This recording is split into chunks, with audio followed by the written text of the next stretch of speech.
আজকে আপনাদের সাথে শেয়ার করব আমার রূপোর জিনিসগুলো কিভাবে আমি ঘরে বসে সামান্য কিছু উপকরণ দিয়ে পরিষ্কার করলাম। আসসালামু আলাইকুম, সবাই কেমন আছেন? আলহামদুলিল্লাহ আমি অনেক ভালো আছি আপনাদের দোয়াতে।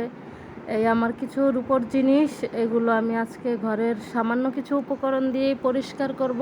এখানে আমার নূপুর, আমার মেয়ের ব্যাসলাইট, চুড়ি এগুলো আছে। তাই এর জন্য আমি একটা পাত্রে কিছু ভিনেগার নিয়ে নিব, সামান্য পরিমাণ ভিনেগার নিব। ভিনেগারের সাথে মিক্স করে দেবো সামান্য হুইল পাউডার। এখানে হুইল পাউডার না দিয়ে আপনারা বেকিং সোডাটাও ইউজ করতে পারেন।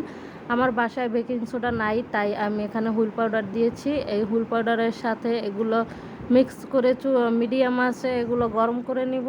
এটা চুলাতেই একটু হালকা নাড়াচাড়া দিব, তারপর পানিটা অল্প শুকিয়ে গেলে ভিনেগারটা সাথে একটু লেবু অ্যাড করে দিব। লেবুটা হালকা চিপে দিয়ে রসটা দিয়ে এটা আরও কিছুক্ষণ জ্বালিয়ে নেব চুলায়।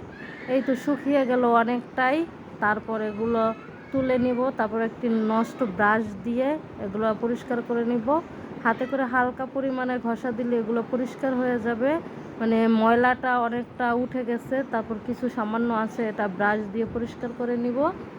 এই তো অনেকটাই পরিষ্কার হয়েছে। এই দেখেন আমার রূপোর জিনিসগুলোর ফাইনাল লুক অনেক সুন্দর হয়েছে।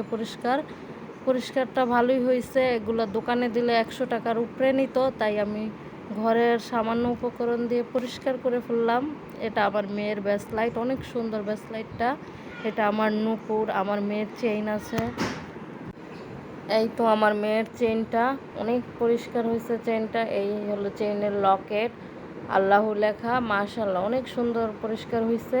সামান্য কিছু ঘরে উপকরণ দিয়ে আপনারাও তো পরিষ্কার করতে পারবেন, এভাবে চকচকে করে ফেলতে পারবেন। এবং খুবই সামান্য উপকরণ দিয়ে আপনারা ট্রাই করবেন বাসায় অবশ্যই।